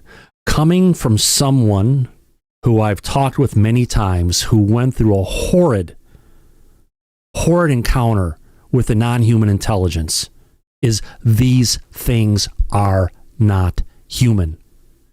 Do not take anything that represents any kind of emotion, feeling, or anything and equate it to these creatures because they call them alien, because they couldn't be so much different from humanity. They are just what they are. You could call them good, you can call them evil. No. Yes, this could be their planet and probably is their planet. I just want to let that out there because whenever I see that, you just got to remember, well, you could think they could be from here, but from dealing with someone who actually dealt with one of those grays, if you want to call it, one-on-one, he was paralyzed, he was on the ground, he was seeing, he couldn't move, and one of them came up and put the fingers over the eye, came in with something that looked like a knitting needle, and put it up around his eye and pushed it past his eye. He could hear the crunching of his skull as it went back as something was pushed into the back of his skull through his brain. So, yeah, not human, not good. Now, there may be good ones out there, but again, we cannot take human traits, human emotions and stuff. I would say dogs are more human than these alien things. It's just what they are. Jay, you have your hand up, my friend? Yeah, I was just going to say that it's just like that we have here on Earth, okay? You have different cultures from all over the world that have different aspects of their religion as well. So you have to see other and plus we have all these different things on the planet. We're not all the same, so we don't all agree on the same thing. That's the same thing with them. The same thing could be true anywhere. You can't call them good, bad. You know, I figure it depends on the situation that you either find yourself in or around. And that's what, it happens. It's either good or bad. Well, if it's described as we're not the apex predator on this planet, what does that say? Does that sound like something good? What they're doing as far as the abductions then, because of the fact that what would we do when we first go to a new planet? Oh, let's see if those animals there are healthy and everything. Let's tag them. Let's do DNA testing. They're doing the same thing. Oh, let's go ahead and recreate them in our image. Yeah, I mean, they could do, as far advanced as they are, they look at us as a speck of dust in the highway in space. But we don't know. This could be their planet. This could be their zoo. It could be their farm. And we're just part of the stuff that they deal with here in whatever they're doing with Earth, because it probably is their planet. Exactly. Yeah. That's what I wanted to say, Tom. Thank you, Jay. I appreciate that. Great conversation. Yeah. All right, Lou is saying it's not possible that whatever we're seeing isn't from there, but is it from down there? we're looking at an entire world underneath the water potentially and don't want to be detected, it would stay in the ocean. Yes, it would stay in the ocean if you don't want the stupid humans to get to you. But again, they're all missing the point. It's the safest place to be on the planet if you want to have a long-term society or long-term occupation of the planet, right? Where do you go to where you're not going to get wiped out every time? Underneath the ocean, not on the seafloor, but underneath it. All these possibilities will come with different intentions and motivations. Whoever it is, they're here and they're operating here. Now we're going to get to the year 2022, just 3 years ago. And Lou's talking about in 2022, we started pushing Congress hard to hold the UAP hearings. We get some news coverage of what they're talking about. Hey, look, we got good old Anna Paulina Luna, and she's not wearing her Stars and Stripes swimsuit perfectly. Out of everything in Congress and everything happening, the UAP topic has been one of the only topics that's received this level of bipartisan support. God, Mike, did she ever go ahead and subpoena Lou Elizondo like she said she was going to? Oh, fuck no. Because she can't. Yeah. So it was all bullshit when we covered that. I would call it being more of hormones than bullshit. Well, For those who are married, you know what I'm talking about, right, Mike? oh, we do. Yes, Oh, my God, we do. All right, let's move on. It's not just an issue, at least of yet in this country. Get Mike Gallagher again popping in. Again, it's the same folks coming in talking about this story from their point of view. It's really interesting. Democrats and Republicans just want to understand what's going on. UAP are a potential. All right, if you're playing along, Brian, time for another shot. UAP phenomena are a national security threat. UAPs are unexplained. It's true, but they are real. This is coming from the first UAP hearing. And I would have to say it's probably one of the best UAP hearings we've gotten. They gave us the most stuff in that initial hearing. Mike, and I even realized this. When Scott Bray were there and Ronald Moultrie, look who the fuck is right in the first row right behind him. Oh, Tim Burchett. Timmy. Yeah. Yep. I did not know that. Yep, right there. Yeah, that's awesome. They need to be investigated, and many threats they pose need to be mitigated, and yet it seems to move in directions that are inconsistent with what we know of physics or science, or more broadly. I love that expression on his face. There are, I'm just been randomly catching screenshots as I'm going through this thing as quickly as I could to show it, but I've gotten some really interesting screenshots of people talking. Scott Bray is saying there are a number of events in which we do not have an explanation. We have encountered unidentified aerial phenomena, Ronald Moultrie back at the day.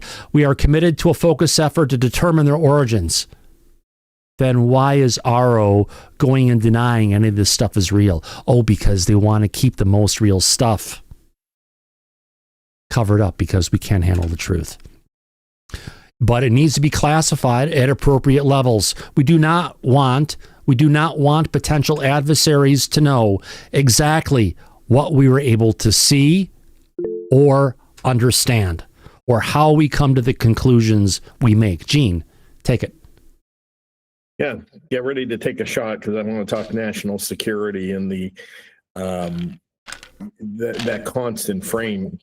Yeah. So what I find interesting is, Russia doesn't frame it in the same way. When there are drones that can't be identified, and it's most likely drone type technology, they just instantly blame the U.S. Yeah.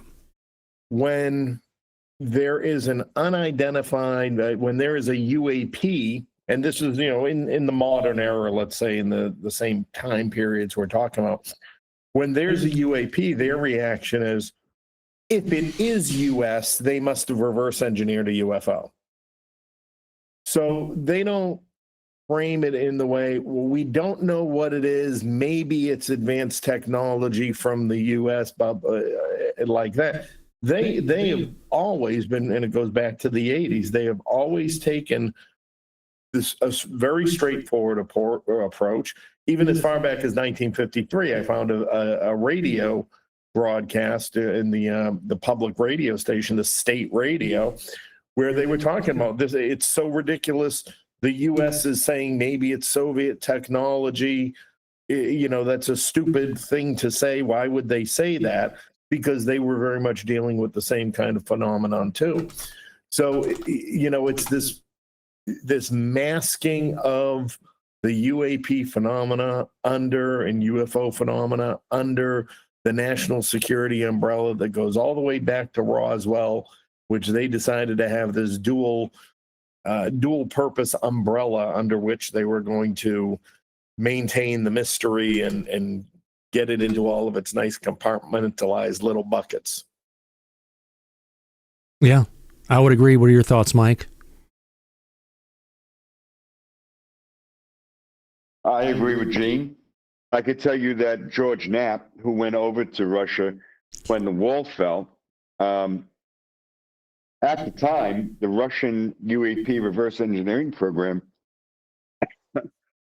was called Thread 3, and it was the largest on the planet at the time. And he said that they're still in operation till today.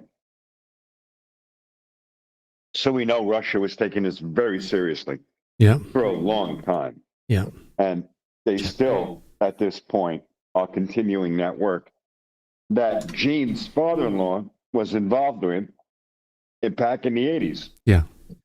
And the modern equivalents, somewhat the same there. There's a lot of, they're more state-owned, corporations or, their equivalents of the Lockheeds and the Boeings and all the rest of them that are doing that type of or continuing that type of work today. And the program they started in the 80s and the relationships with the university systems still seems to be active in the same way. So, it's just an interesting dynamic how we decided to pursue it under this veil of secrecy and, the path from ridicule to now trying to standardize it and get the discussion. I think it was even mentioned in the Hal put up mentioned it during the documentary. How crippling it is to science when you cannot allow scientists to do that. And I think the result is a lot of the assessments I've done show the U.S. Between the U.S., China, and Russia, from all the open signals that we can examine, it looks like the U.S. is behind in it. Yeah, Exactly. I couldn't agree with you more, Gene. If we could get back to this, try and push this along. I want to try and get this done before we're almost going on 2 hours now. How about that? All right, so let's crank through this if we can. I put this in the chat. This reminds me of going through the old film strips back in the day. Exactly what we're able to see, understand, or how come the conclusions we make. Therefore, public disclosure must be carefully considered, meaning that, they don't want to tell us the truth because they're afraid what's going to happen when humans find out about this. Now, Lou says, on a case-by-case basis, the hearing was a historic bipartisan effort towards transparency. Jay Stratton, I learned that the legacy program was quietly behind the scenes pushing back, and they were creating bureaucratic hurdles that was approved. They actually went and they actually got in the way, Mike and Gene. They actually got in the way of the UAP task force budget and prevented them from getting the funding they needed in the DOD. Although it was, if you want to call it, approved by Congress, they actually found out a way to keep their funding, to keep them away from what was happening. And you can't describe it any other way. I was just angry. There's a hidden hand that's blocking all of these actions, of the things that I'm going with. A subversive government overriding the real government. And it's almost like, Gene, we have this fourth branch of the government. We've got the executive, the legislative, the judicial, but there's this other branch of government that's out there that's dealing with the non-human intelligence that is almost like it's above all the other branches, and they're pulling the strings and doing whatever they want, and they're getting away with it. I think they somewhat call it the administrative state. Yeah, the deep state. Yeah. It's so bad we really aren't going to make if it's so bad we're not going to make progress. Congress began hearing from whistleblowers in classified settings. They came to the realization of the existence of the legacy program, which comes into detail. I guess it's been run by the CIA, the U.S. Air Force, and of course, what we've been talking about forever, Mike, the Department of Energy. Let's get into it. And of course, defense contractors. If you look at the legacy program, it's headed up by the CIA. The defense contractors are there to go ahead and hide stuff because you can't get information out of them. You can't get a FOIA. And you've got the Air Force, which can be FOIA'd. But what's more interesting is the DOE is actually locked down tighter than potentially defense contractors. And that's where a lot of the heavy-duty work is going with. You know, they're talking about the the Deputy Director of Science and Technology at the CIA. He's the guy who holds the purse strings because he's been there for like 20, 30 years. The person who comes in and runs the CIA and is an elected position, he's just a temporary employee and maybe cannot get to the stuff that this position could bring out as truth. You know, he controls the UAP crash retrieval portfolio.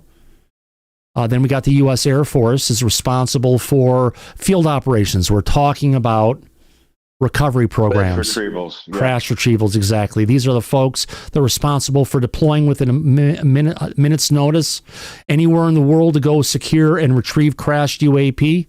We have intelligence teams that are quickly notified if there's a UAP event. The U.S. Air Force uses their own special forces, but they also coordinate with other special forces and other branches of the U.S. military.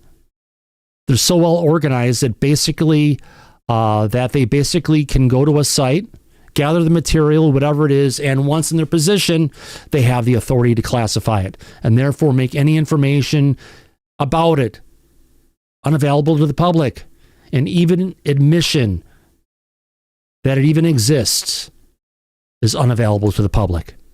They're responsible for exploitation and reverse engineering. They provided technical and advisory services. But last but not least, the Department of Energy. This is the hellhole where all of this stuff is locked up because the only way you can get any information out of the DOE is to have a sign off from the director of the DOE, the head of the DOE, appointed by the president, the head of the CIA, appointed by the president, and the president himself. Unless all three people sign off on it, nothing will be released to the public from the DOE. Again, they're the world's experts in anything that's related to anything, either atomic or nuclear technology or anything that gives off radiation, Mike. More importantly, any kind of a part of a craft that's connected to something that gives off radiation. They have the right today to come and seize any of this from anybody without the need for any legal papers put together because they already have the power to do it. So everyone's afraid of, oh my God, the UAP Disclosure Act, that's going to give eminent domain. Guess what? Don't they already have eminent domain? For national security reasons, they do. Thomas. For national security and because it falls within the realm of the DOE and they have the rights to come and take anything they want, as long as it's connected to something that has a connection with some kind of energy source like this. But don't forget, don't UAP put off radiation in their warp field that hurts people? They do. Yeah. There you go. Anything associated with that craft is locked away. But there's another advantage because the DOE has its own security classification system, while outside of the overview and oversight, if you will, the traditional classification systems like the DOD, the intelligence community, and they've used security and classification language that came around, Mike, in the Atomic Energy Act of 1946. Right. Which let them lock it down. And what they're basically saying, this is more top secret than the original Manhattan Project ever was. Well, we heard when David Grusch did the interview with Jesse Michaels, he was talking about how the original Manhattan Project was also dealing with UFOs at the time, or UAP. Yeah, they were coming over Los Alamos a lot. There was one time they had over 200 sightings in a number of months in one of the summers when they were working on the atomic bomb. Right. And that's how they were able to keep a tight lock on this before the 1947 National Security Act. Yeah, that's true. So, yeah, I know. Andy, this has been going on for some time. Yeah, Andy, you have your hand up, my friend. Yeah, and as it just popped up, what I said, you know, if anybody watched the last James Lukatsky interview on Weaponize, the Jeremy Corbell interview, George Knapp interview, you know, James Lukatsky admitted he had a Q clearance with the Atomic Energy Commission. Well, you didn't say it was for the Atomic Energy Commission. He just said he had a Q clearance and left it at that. So, as soon as I heard that, I was like, oh my God. And Jeremy Corbell was just trying to rush right behind it. But he didn't realize what the hell a Q clearance meant, which means that craft he was working with, everything that he was seeing, everything that was going on was all under the auspice of the DOE. Yeah, Department of Energy. Corbell did a after podcast a few days ago, and he said, "Yeah, I admitted, you know, watching it back, yeah, I shouldn't have talked over him, but yeah, I saw that he had basically admitted what he'd done. So, you know, he's laid it out there for everybody to see, Lukatsky, you know, but he had this clearance for people to start digging, those who've got the ability to." And apparently, I'm not the only one who talks over other people, so I feel better now. All right. Great points, Andy. Yeah, Lukatsky interview, it's a 10 out of 10. Let's just go ahead and say that. Let's move on. Whoever discloses restricted data shall be punished by death or imprisonment. And the Atomic Energy Act to hide the legacy crash retrieval program. Oh, wow. If you reveal anything, no wonder why Lukatsky is being careful about what the fuck he's talking about, because the language already is there. It's punishable by death or imprisonment. And it's been like that since the Roswell crash. No, this is since the Atomic Energy Act of 1952. Yeah. But in 47, couple months after Roswell, we got the National Security Act, the CIA, and the Air Force, and their job was to deal with the non-human intelligence up front. Right. That's saucers. Right. Yeah. There we go. So every piece of information we've gotten has been either a direct or indirect result of the U.S. government out to the public. Yeah.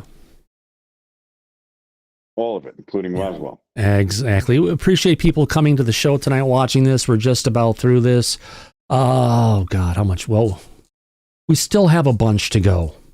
Want to finish covering this stuff tomorrow, Mike? Yes, sir. It's a good idea. Yeah. Because I probably have still another 50, 70 slides to get through. Yes, tomorrow. Oh, yeah, that's right, folks. Wow, great show. Great time with everybody. I want to thank everybody for coming out for tonight's episode of Disclosure Tonight. We've had a good time going through this. Hopefully you've all enjoyed our coverage of this. And it's a little bit, you know, what are you going to do to get around fair use? Do a slideshow and talk through the movie like we're reviewing it. And that's exactly what we did in a little bit more detail. But, you know, we'll see where this lands us in YouTube jail or not. But you know what? Got to have fun with it. I needed to bring out the truth to our audience. And we can't play the movie, but you know what? We can sure as hell talk our audience through this movie. More importantly, I want to go ahead and thank our audience who threw a couple super chats on here. Yes, we are a fan-funded program. I want to thank Daryl is here for starting out the super chats tonight, followed by Brian Pemble. Thank you very much, guys. We appreciate your love and support of everything we do here on Disclosure tonight. And more importantly, I want to thank you, Mike, for being here tonight and everyone in the back. Oh, it was my pleasure. It was a hell of a Friday night show tonight. Oh, gosh, yes. Thank you for doing it. Absolutely. Hope everybody enjoyed this. We'll pick up tomorrow where we left off today, 2 p.m. Pacific, 10 p.m. London time. We'll have a fun time. And on that note, as we usually say, at the end of every episode of Disclosure Tonight, eyes open, no fear, be safe, everybody, but... Go back to Party City where you belong. Absolutely. We'll catch you on the flip side. Good night, everybody. See you soon. Take care. Bye-bye.